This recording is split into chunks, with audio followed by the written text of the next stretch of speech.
When it comes to, if let's say you're pursuing, as you pursue your, your comedy and, the product line and the hairdos form Right. and all the other things, what sort of legacy you would hope that moves into, that you can feel like, wow, this is, more people have done what with their lives through your comedy? Right. I want to be known as a woman who started a movement to bring back quality family values. And this isn't just about being plus size, it's about cleaning up media, cleaning up TV, cleaning up movies. I mean, this is an all-encompassing thing.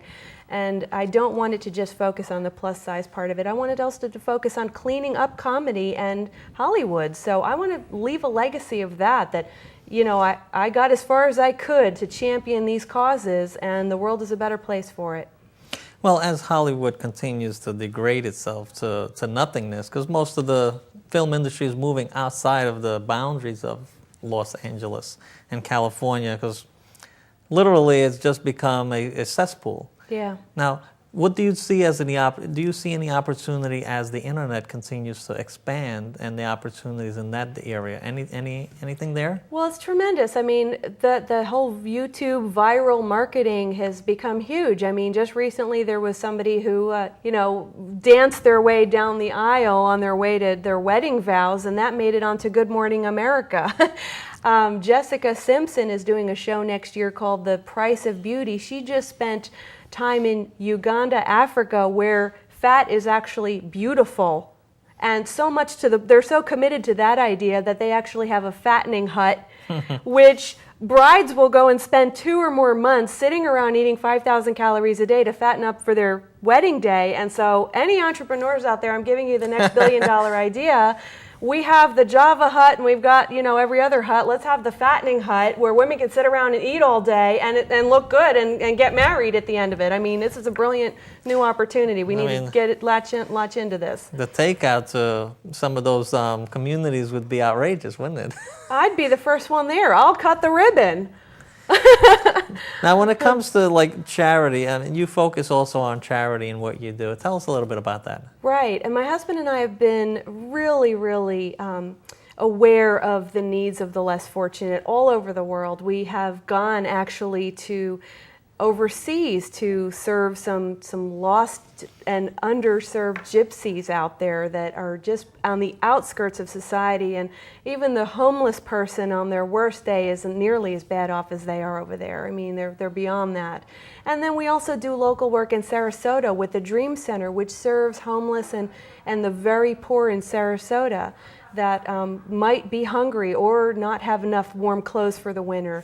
And so we've dedicated time and resources for several years now. And as this vision expands and as this empire grows, we are going to be committed to continuing to sending money all over the world to all different worthy causes.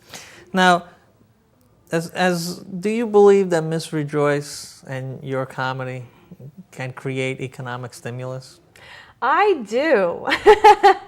And the reason I say that goes back to that statistic from before. 2/3 of America is overweight, and Hollywood and the media are focusing on the 1/3, and not even the 1/3. They're focusing on the 1/3 that's under the age of 25. So it's a fraction of the real representation of who lives in this country. So if I were to provide realistic choices, I mean, I know how many times I've gone to the mall with money in my hand and a date coming up, and I had a desire to buy something fabulous and went home with nothing, went home with a hand lotion and a Cinnabon, because there's nothing decent out there really for the plus size woman with an event to go to or that just wants to feel pretty that night. So if I were to put out a clothing line or several lines that covered all the 2/3 of the population that is now completely underserved, there would be billions of dollars released into the economy freely and gladly by the majority.